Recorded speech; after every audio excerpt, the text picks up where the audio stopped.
Hi, my name is Skip Gilleland, and I haven't flown in 11 years. I'm applying for the Rusty Pilot Scholarship brought to us by MzeroA.com.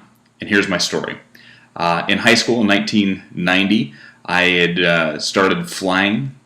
During my senior year, I gathered a number of hours, probably the majority of the hours that I have, roughly 30 hours, I believe it was. And then after a while, I unfortunately couldn't afford to continue flying in a high school, and I started my career path. Fast forward a few years, I was married. We had 3 daughters, and obviously that kept me from flying as well. My wife knew how passionate I was about flying, and one Christmas she ended up buying me an hour flight with an instructor. That gave me back the bug that she knew that I had, so I finished my private pilot's license in 2003. Sad to say, until I just looked at your video and said to tell how many years it's been since you've flown, I was surprised to see that our last flight was July 4th of 2003.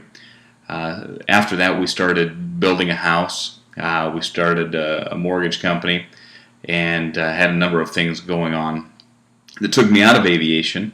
And then we all know what happened in a downturn. In 2004, I had a 1.5-year-old daughter and my, at that time, 5-year-old daughter that was flying with me on my last flight. And since then, they've asked, Dad, when do we get to go flying again? When do we get to go flying again? Obviously, my 1.5-year-old daughter only sees pictures and is always saying, Dad, I hope we can go flying. I hope we can do that with me someday. She loves going to air shows with me, as well as my now 16-year-old daughter, and my youngest is 12. So they're in that mode where they're very interested in what Dad used to do. So hopefully I'll have an opportunity to get back into flying.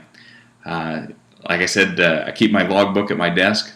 I tell everybody that I haven't flown in a few years, and I was very surprised looking back that it's been actually since 2003 since my last flight. Feels like I just crawled out of an airplane, but I guess that's what it takes. I watch a lot of your videos, looking on eBay all the time at airplanes, and I'm in a position now that I'd love to get back up in the air and let my daughters have that experience. Not only my daughters, I coach volleyball, and I use a lot of aviation analogies in my volleyball coaching. I think aviation has a lot of life skills in it, a lot of procedures, a lot of things that can be translated over to volleyball, life, and many other things. I look forward to hearing from you. I'm excited for the possible opportunity. Thank you very much.